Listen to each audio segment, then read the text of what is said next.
Aujourd'hui, nous allons voir les barrières naturelles du corps humain. Le corps est constitué de plusieurs barrières naturelles qui vont lui permettre de se protéger des micro-organismes. La barrière la plus évidente est la peau. La peau est une structure constituée de plusieurs couches.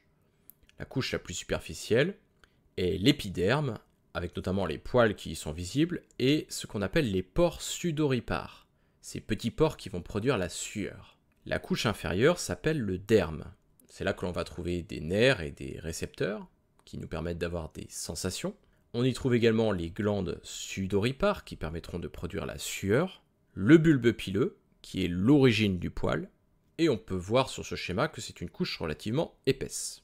Bien évidemment, dans ce derme, on trouve également des veines, des artères et un certain nombre de capillaires sanguins qui vont apporter à la peau tout ce dont elle a besoin.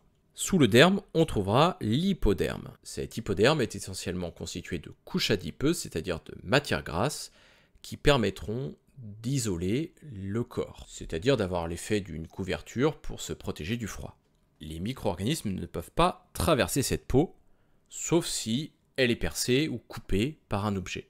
La peau est donc une protection physique, mais il y a d'autres protections physiques, notamment au niveau des muqueuses.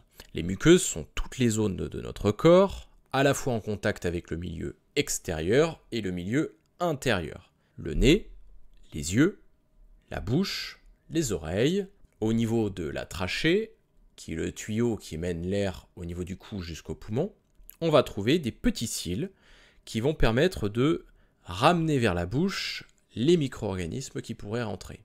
Le corps possède également des protections chimiques, comme par exemple les larmes qui vont protéger les yeux, le mucus nasal qui va permettre de coller les microbes dans le nez afin d'éviter qu'ils n'aillent plus loin, la salive dans la bouche, le mucus des bronches qui va également coller les microbes à ce niveau-là pour ensuite permettre aux cils de les renvoyer vers la bouche, la sueur au niveau de la peau, les sucs gastriques et intestinaux qui vont éliminer les micro-organismes qui pourraient entrer à l'intérieur du tube digestif.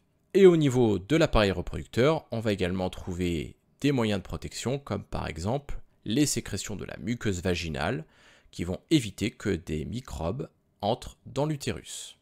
Ces différentes barrières naturelles, qu'elles soient physiques ou chimiques, permettent à notre corps d'éviter toute contamination.